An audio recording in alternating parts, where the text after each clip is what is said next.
Let's talk about TV rentals in the UK. Yes, people all over Britain used to rent their TV sets when they were way too expensive to buy. First, a little history of the television set.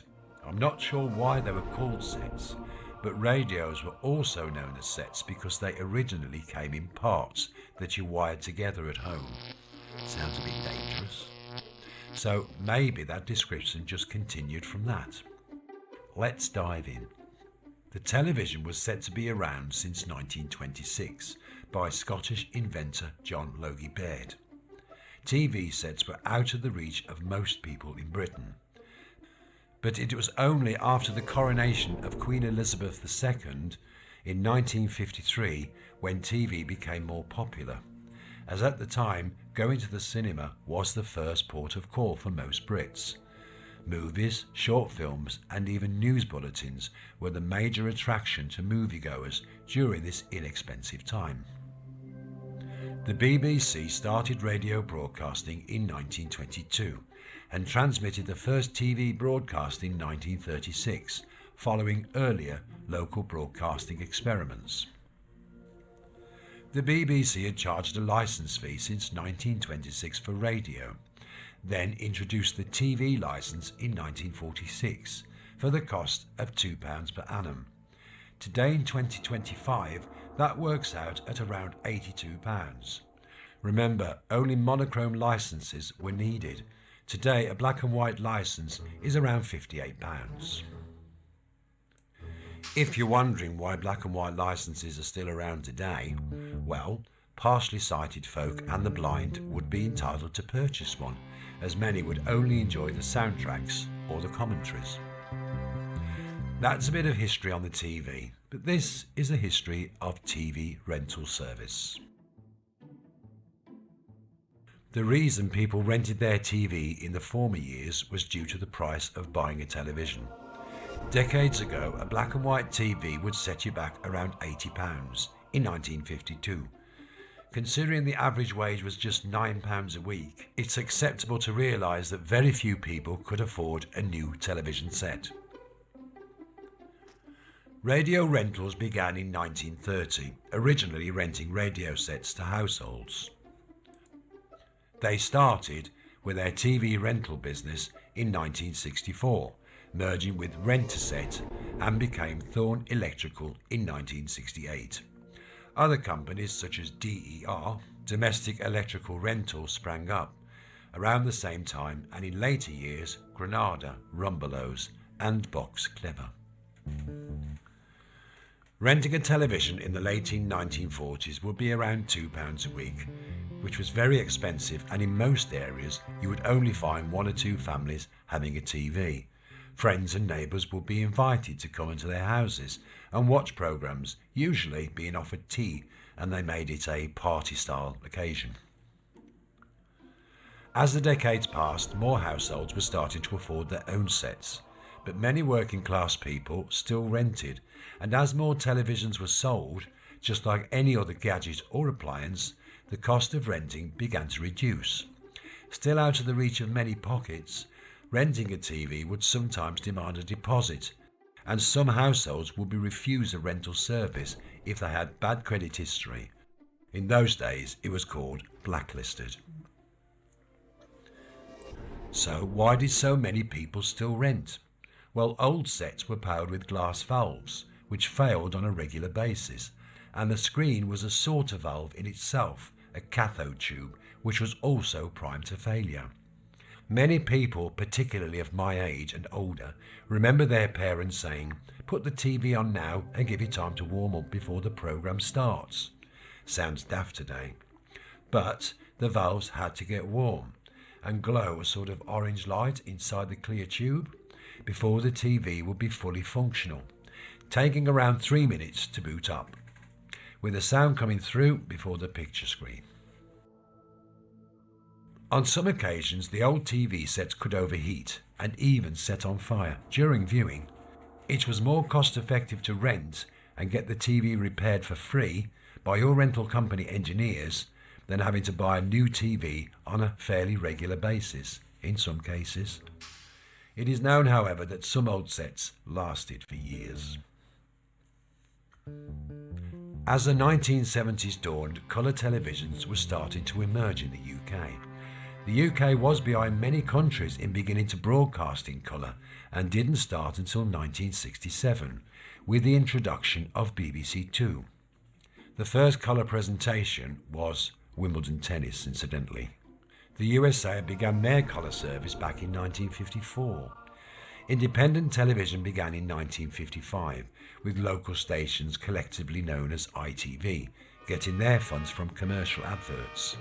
They began their colour services over 10 years, beginning with ATV in 1969.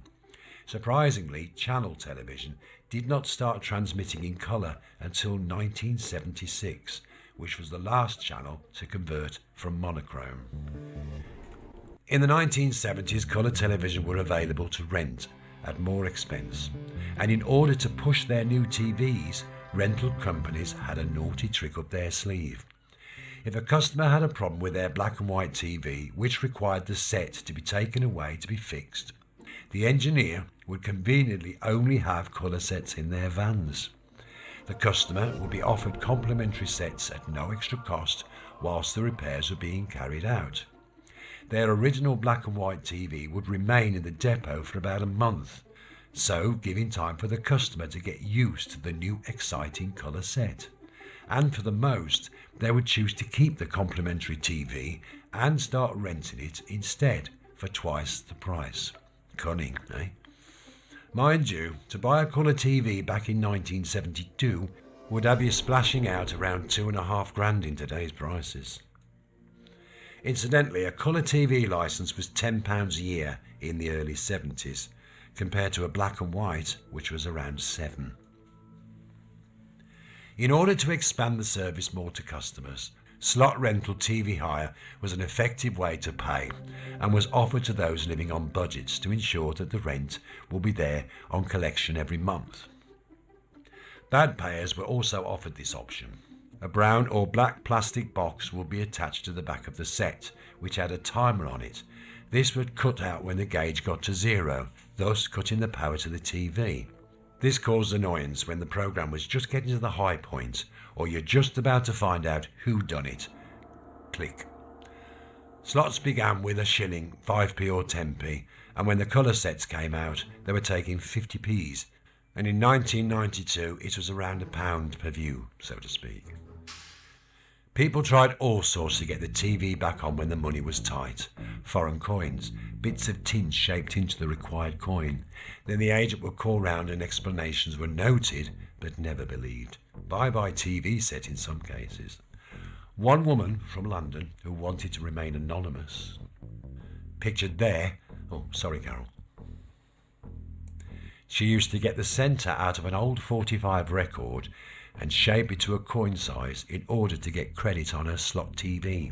It has been confirmed that when the agent came to collect, she made up the monthly amount with her own money, after blaming the kids for using spurious items to buy more viewing time. The engineer was obviously bamboozled. Granada Rentals, who had made more and more high street rental shops, began to offer more items for rental services, such as washing machines and other white goods. As technology advanced, video recorders and DVD players, which were also included in their menus. Slots had declined with the introduction of direct debits and more sophisticated credit scoring systems. As the 1980s came to a close, rental television began to decline. There were still rental shops in the high street, but they were offering goods for sale along with their rental services. Some shops started to disappear, such as Rediffusion and Rumbelows. TV sets became cheaper, and there were more modern second-hand TVs on the market. And with the influx of chain second-hand shops in the 1990s, such as Cash Converters and Cash Generators, more second-hand televisions were sold with limited guarantees. As flat-screen televisions came on the scene, which had longer lives and hardly any repair intervention, more and more decided ditching the rental and buying their own sets with longer warranties, and by the early 2000s most TV rental companies had disappeared. Radio rentals became Box Clever, an online rental service that's still running today. Their selling point is a customer can get the highest tech of smart televisions and expensive models at a low rental cost, with the ability to upgrade their set without keep having to buy new ones. In 1970, 80% of people rented. The figure is much lower today. It is estimated that less than 5% as of 2025. Rental is certainly not a thing of the past. Houses, cars and offices, just to name a few, is a first port of call for many who can't afford to buy or prefer to rent certain items. On the whole, renting has always had its positives: no repair costs and no long-term commitment, which suits many lifestyles and circumstances. Smaller items have fell out of the rental market. Vacuum cleaners and even home telephones were rented back in the day. Thank you.